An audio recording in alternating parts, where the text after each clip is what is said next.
everyone, my name's Lizette Marx. I'm Geoff Marx. And we are professional holistic chefs, nutritionists. I'm a yoga teacher.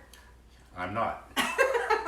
And we are so happy to be here for our edible holiday gift series. We're doing a demo for you today. This is just part one. 2 demos. Yeah, we're going to do 2, so this is 1 of 2. And today we're just going to kind of go nuts, right? Literally. Quite literally. It's a nut-oriented theme today. So yeah. So just to tell you a little bit about ourselves, if you haven't seen our lives before, as professional holistic chefs and nutritionists, we love to cook for people who want to feel better, who maybe have an illness and they have to go on a specific diet. We're all about that, but what we're all about really is flavor. And flavor, but it's also food that's not going to create inflammation or any issues, so you can have both. We've kind of, I think one of our big missions is to address that issue, because you say healthy food or you say nutrition, a lot of times people think salmon with nothing on it, steamed broccoli with nothing on it, and healthy. And that's kind of sad, because that's just not the way it is. No. We're going to show you that. You can totally do better than that, although there are days when I like plain steamed broccoli. Sure. Yeah. I mean, it's kind of good. And especially when you do it correctly, and we show you how to cook food in a way that you're not going to have a whole lot of fails. So today is all about the holidays. It's coming up pretty soon, and we love to make gifts from our kitchen to our friends and loved ones. And so we wanted to show you a couple different things. We call it the savory and the sweet. Yep. You going to take it away, Geoff? Yeah, well, okay. We're going to start with the savory. All right. And it's kind of, it's neat because I'm turning on this burner. Okay, yeah. This recipe, you kind of came up with this. So yeah, this is actually your baby, but we've done this for many years, and this is one of those things where it's versatile, it's delicious, it's easy. It adheres to the 5 ingredient or less. Yes, which was kind of popular some years ago. So it's kind of a challenge to say, what can I do with just 5? And this is literally 5 ingredients. So you melt butter. Yep. In you go. In you go. So about how much butter is that? 2 tablespoons. 2 tablespoons. Now, we do have a recipes for you for these 2 recipes we're going to be sharing with you, and they will be posted in the chat box below. And of course, if you have questions, if you're watching live, please ask us anything. I'll do my best to find you because I'm new at this, and I've got my iPad and I'm going to see if I can find you. If I can't, please ask your questions anyway, and I'll respond. Also for those of you who have, are catching me later in the replay, catching us later, please ask away or share with us some of your favorite holiday or edible holiday gift ideas, because I think we all got a lot up our sleeve, don't we? Yeah, we'll try not to set your iPad on fire too, so make sure it's a little bit. No, so rule number 1, don't have your iPad next to your big flame 6-burner stove that we have here, but I'll do my best. We've got Apple Care. Yeah, we've got Apple Care. Right. So I'm going to let you cook away. Butter is melted. Rosemary, 2 tablespoons. Yep. Rosemary. That maybe, I don't know. I mean, rosemary is very powerful, and you can overdo it. Especially like if typically people, you think rosemary, you think roasted lamb. Sometimes if you put too much rosemary on it, it's just like it takes over the whole thing. It's just too much, because it's strong. But this is gonna just infuse this butter, and we're just unceremoniously dumping things in. Here's our sea salt. Yep. Yeah. Teaspoon, and then cayenne, 1/4 teaspoon, because it has a little kick. This is optional. Right, but totally. It's really, it's great, and at that level, it doesn't. It kind of takes it. It takes your nut, these spice nuts. It gets to the spicy, and it pairs actually really nice with that rosemary. And what's nice about infusing it in this butter is because rosemary is strong, and so that's why what Geoff was saying. You don't want to use too much, but what he's doing right now, it's looking good. Yeah, it's looking good, but he's infusing the rosemary into the butter. And butter, or all fats really, because you could do this with coconut oil if you don't do dairy. Sure. Right? Or you can do it with ghee if you'd rather take out the milk solids. That's what happens when you make ghee. And then when you infuse in fat holds flavor. In fact, fat's considered a flavor all on its own, just because it's sort of like, I call it the flavor transport system, because it's really, really where it all kind of, the magic happens in cooking. You gotta have the fat. So this doesn't really have to go much longer.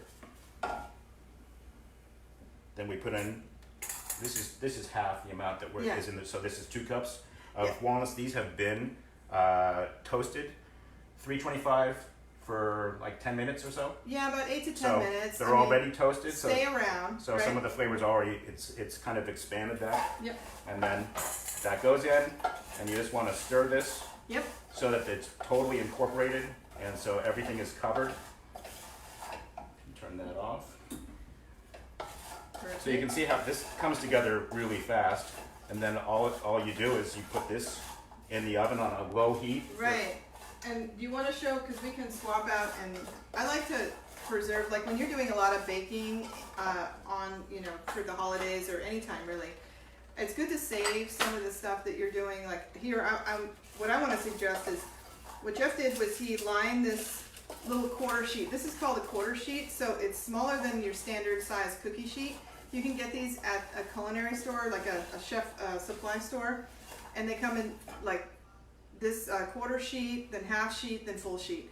And so I like this one because we split the recipe in half, and you lined it in parchment, right? And so if you're making a lot of batches, save your parchment if you're making the same thing, because it'll go several times. So you can always spread that out onto this, and I'll put it in the oven for you. Okay. Okay, you want to?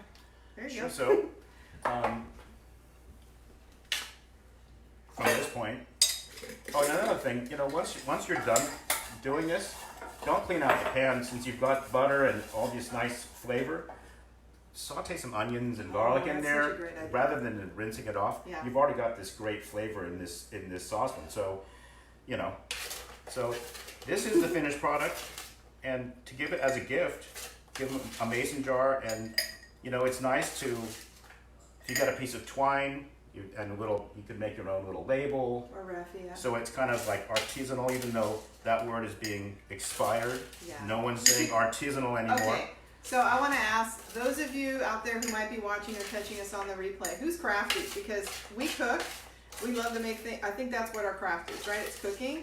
But when it comes to stuff like this, you might not see much else from us from a gift, aside from a ribbon or maybe a piece of twine. But I'm sure those of you who are really crafty out there, I would love to hear your ideas on how to package this even cuter. And now the thing is, what do you do with this? We list this in the recipe in the little top thing, but it's fantastic on a winter salad. It just makes it so great. And what you want to do, if you don't want to keep them that big, you can always use a mortar and pestle and just kind of give them a little bit of a crush so they're smaller. Or they're great if you're having like a cocktail party and you've got olives and some cheese and some cornichons. Yeah. You have a little ramekin of these. People, you know what? It's one of those things where you watch people eat this and they kind of go, "Oh, this is really good." It's not just like you pop something in your mouth. Can I have one right now? Yeah. Okay. So, anyway, we just love this recipe and people love it. So, it's a great gift. Yeah. So, give it a try. Yeah, give it a try. Make sure you don't eat them all before you pack them. Yeah. Like I'm doing right now. You want to put this on? Sure. Yeah. Okay. Okay. And we'll save that and do something with that pan. That's gonna be something wonderful. All right. Okay. So So let me get out of the way and switch over All right, so we're gonna switch over, and now we're going to, so that was savory. Now we're going to do sweet. And just so you know, we do a lot of these cooking classes. I do a lot of videos now, and you can also catch us on our Kitchen Treasures Culinary Lab YouTube channel. So we have a YouTube channel. We can also provide you a link there if you want to go straight to it. You can also go to our website at kitchentreasures.org and see some of our past videos that we have been doing. We've been having a lot of fun sharing some of our recipes. Okay, so this one is the sweet. So what we're going to do here now is, this is a nut and seed brittle. So like I said, yeah, we're going totally nuts today. And so what we're going to start with, I'm going to just kind of take you through the ingredients, and then we'll put it all together, okay? That's a lot of ingredients. That's more than 5. It is more than 5. So I Geoff's rules, but I like a lot of different things, and so you might learn that about me. So what we have are some pepitas or pumpkin seeds, and then I have some crushed almonds. So these are dry roasted almonds, and then some dry roasted sea salted pistachios. By the way, both the almonds and the pistachios you can get at Costco. So if you want to get, if you're making a lot of gifts, I recommend that. They have a good selection of organic foods. So it's been really a godsend for us. Then we put some toasted sesame seeds, and you can buy sesame seeds that are dry toasted with nothing else. And that's what I go for. I don't want any oil added to any of my seeds or my nuts. Okay, and then we have flax seeds. I have the brown flax seeds here, and you can also use the light ones. There's really no difference except for color, so that goes in. If you want to put chia seeds, you could do that too, but I have flax seeds today. One thing I wanted to note, those of you who read on nutrition and things like that, if you're worried about flax and heat, that's always an issue. But the seed is okay because it's whole. Okay, so don't worry about. You just don't want to heat the oil. Yeah. Okay, so the next thing here, these are dried cranberries, and in the recipe I provided, also give you the option of using dried cherries, like Bing cherries. They're delicious too. So both work really well. And then we have some coconut. So get the coconut, shaved coconuts, kind of just this dried coconut. You want to get coconut that doesn't have any added sugar in it, because this is going to be, once we're all done, it's going to be sweet enough. All right, so that's the dried coconut. And then in addition to that, we're going to have some cinnamon, some fresh grated ginger, sea salt, orange zest, and of course these two ingredients here, which I'm going to start with, which is our maple syrup and our butter. So I have this recipe. The recipe you have, it looks like it's doubled. It's just the full recipe. I just have it for the demo so we can show you the different, phases of this recipe. So we're going to start by taking our maple syrup.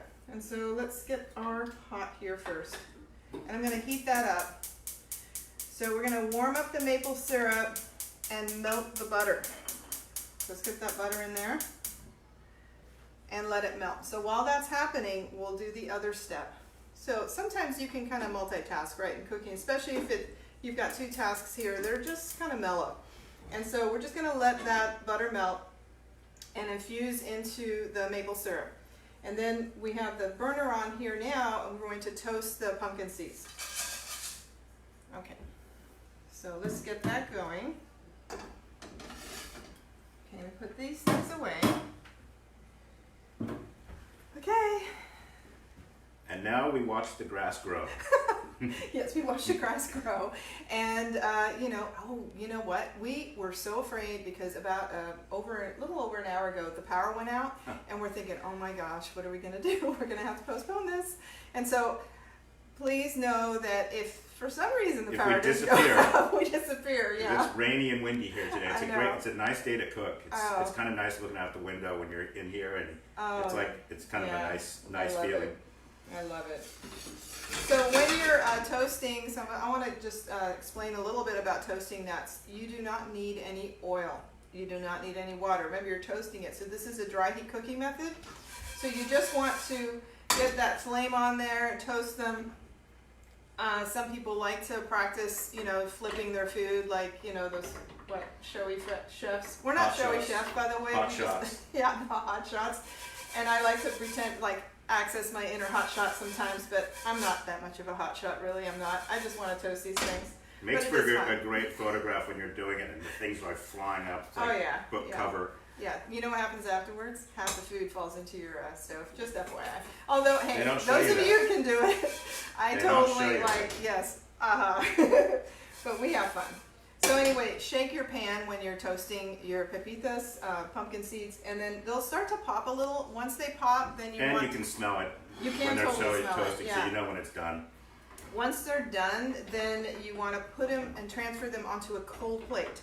And the reason why you want to do that is because you want to stop the cooking process. So after you toast some seeds or nuts like this in a pan, don't leave them in there because they'll keep cooking and then you might burn them. It's very delicate, kind of a delicate balance there. So All right, I'm just gonna set my plate there because it's gonna come up together pretty soon. I think they're getting toasty.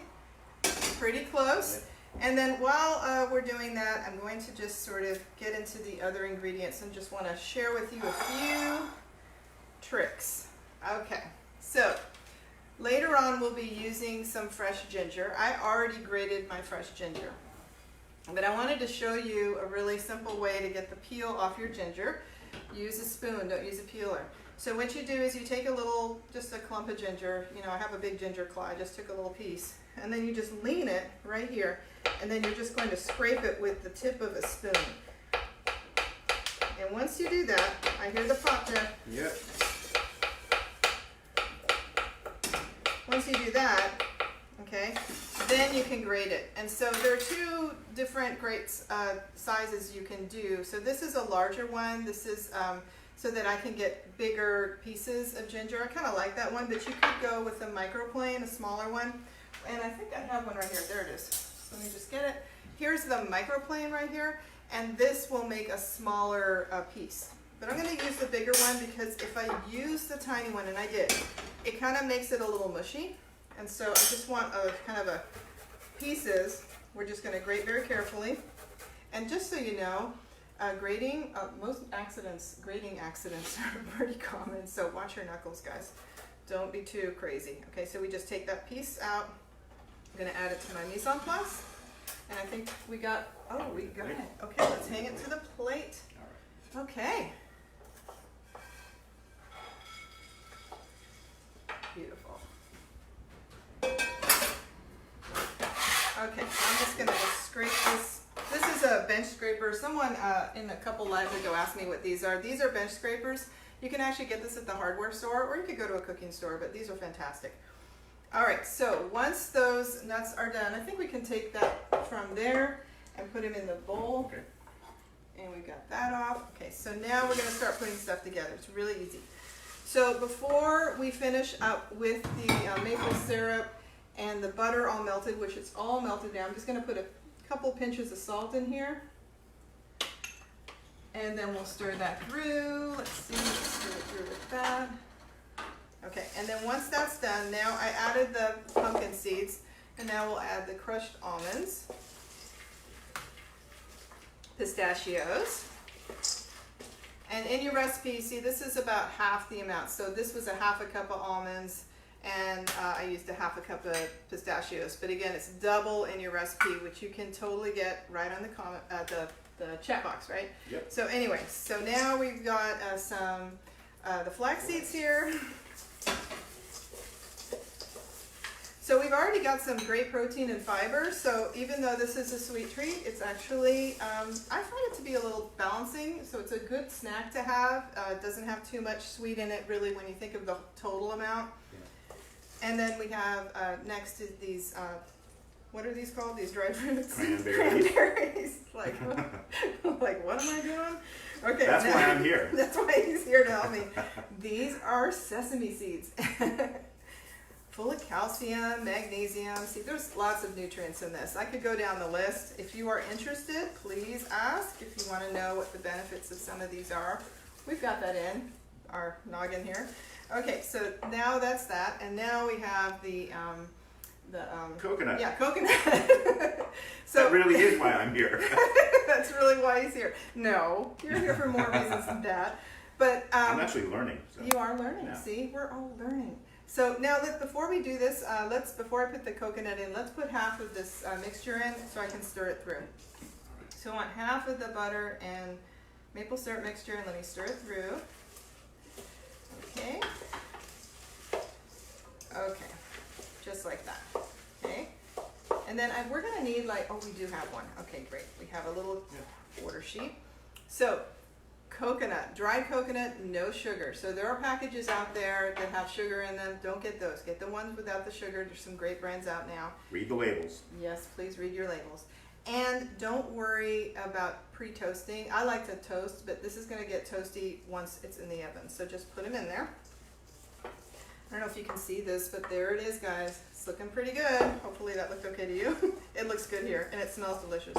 But now the smell is really going to get really intense. So we put our cinnamon, So this is 1 teaspoon for this batch. It looks like a lot when you see the recipe, but really, the flavors, you want the flavors to be intense. You want it to be really delicious and vibrant. Now we have the ginger that I grated. I'm gonna put that in. And fresh ginger. Now, some people may ask, I get this question a lot, can I use powdered ginger? Yes, you can. Okay, that's the answer to that question. Use a little less. Yeah. Okay, then we have about a 1/4 teaspoon of sea salt. And we're not totally done here. I'm going to show you how to use this microplane. You want to grate the juice, or the juice, you grate juice. Do we grate juice? You're zesting. Just zest. Okay. So I'm going to do orange. Orange tastes really good in here. You can also use mandarins. I've done that when I haven't had an orange handy. Lime is really delicious too. And lemon, of course. So just get just the very top layer of the zest from your orange. So just the top layer of the skin. It's very aromatic. It smells so good. And it's full of really nice essential oil. Those of you who like to do essential oils, here's some natural essential oil right here. Just as it is. Kitchen aromatherapy happening right now. Okay, so that's pretty good. Now we'll just put that into the bowl, and then stir that up. I'm going to move this out of the way, and then we're going to get, yes, pour the rest of that. So we're going to put the rest of the maple syrup and butter.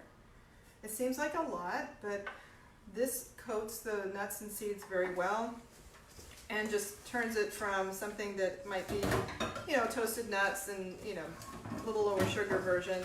But I mean, I love the maple syrup. Maple syrup's a great sweetener. So the next thing we need, not this, but we need our pan. Yes, put it down. So let me show you how to do this. So you just take, always line your aluminum pans. So this aluminum is a great conductor of heat. Yeah, but we gotta line them with parchment paper. So we're just gonna put this right in here. And I like the 1/4 sheet for this amount so that we get a good thickness. Yeah. And are you going to be melting that chocolate? A little bit more. Yeah, let's just melt it a little bit more. Yes, chocolate's coming.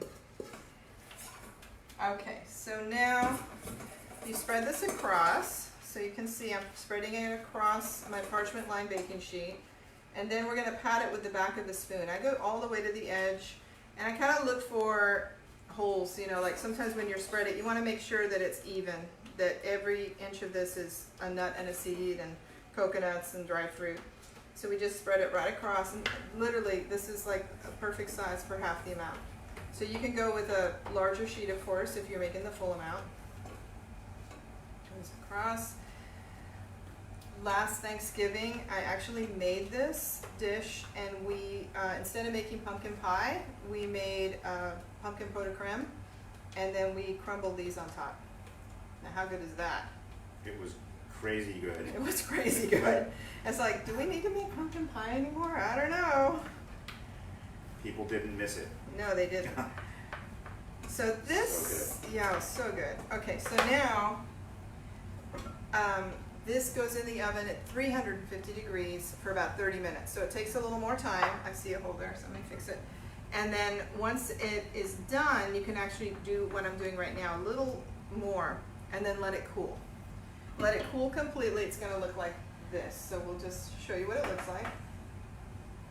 Woo! Magic of television. Okay, so this is it right here. And it's actually, yeah, this is ready to cut. So to cut it, we need the other one too, I think, the one that I already cut. So Okay. I'm going to just show you how to do it really quickly. You take a nice, like a chef knife now, and I just kind of score it a little bit, and then into the sizes that I want. And you can do this before, or you could do it, I'm going to go turn it around, because I can see where I've scored it, so I went only about halfway. And then we finish it this way. And you can make these as big as you want. I'm kind of making them big. Okay? And then go across. So I go across, I divide it in half first. This way you get even, well, relatively even pieces. I don't know if it's perfect, but I think the nice thing and the beauty of this is that it can be rustic. It doesn't have to be totally perfect. I like rustic, don't you? It works. It works. Okay, so this goes across. Okay, and then across again. Okay, so now before I finish lifting these out, because they will lift out easily, we're going to drizzle it with a little bit of melted chocolate. So we are melted 75% dark chocolate. Yeah, and so you just take, you melt this on a double boiler. So what's happening here is there's a bowl nestled into this pot, which is filled about a third of the way with water. And then you just drizzle it across. And then you let that chill. So once it's chilled, then you can take these apart, break them apart. So I'll show you one that's done. You want to finish yours? Sure. Okay, Jeff's going to finish, and then I can show you. Okay, so this is, okay, so I'm going to be honest here, because this is one we've made before, and it was larger. And I wasn't the only one who made them, because I have a son who's still here at home, so he had some too. And then I think my dad came over, he had some. So I made 2 of those sheet pans last week, and then I made another one this week, and then of course now we're making one today. So we kind of like this. We're getting ready to give them away as gifts. So I took this out, and you can see here, this one already has the chocolate on it. And I didn't even score it like I did before. It was a lot less fancy because I was using it for dessert. So you just cut it just like that, and make them as big as you want. I like good sized chunks. Looks great. Doesn't it look nice? And then to pack it, so an idea I like tins, so I also make a lot of cookies. Remember how we make cookies? Oh, sorry about that. So you take a little tin and you line it with, like I have this little circle. These are actually for cake making, so you can get these pre-cut circles if you don't feel like cutting your own circle. And then you just nestle it in there, and you pile it in with your beautiful brittle. It's a perfect So you mint. give that and the rosemary walnuts to somebody who likes you. All of a sudden, they'll love you. Yeah. And if you have somebody who doesn't like you and you give them these things, then they'll like you. So it's kind of a progression of going up towards and then eventually being worshipped like a god. So if you It's true. These things are super good. they are so good, and they're really great gifts, so I hope you try them. Again, remember, we're putting a link to the recipe below. If you have any questions, and also, write them down there, or just hit replay, let us know you were here. Maybe send this video to your friends to see if they would, if they need a few ideas. And also, we have a few other things coming up. So we're going to be doing quite a bit of filming next week. We're going to be doing some menus for the holidays that we would love to share with you. So stick with us. We'll be back for some more lives, and we'll be bringing those announcements forward of some of our holiday menu ideas. And we'll be back next Saturday, December 14th. Same time, yeah, noon, and we'll be sharing a few more ideas for holiday gifts that are edible. All right. Okay? All right, guys, thanks for tuning Thank you. in, and we'll see you soon. Bye. Jeff's going to turn it off now. See ya. Bye.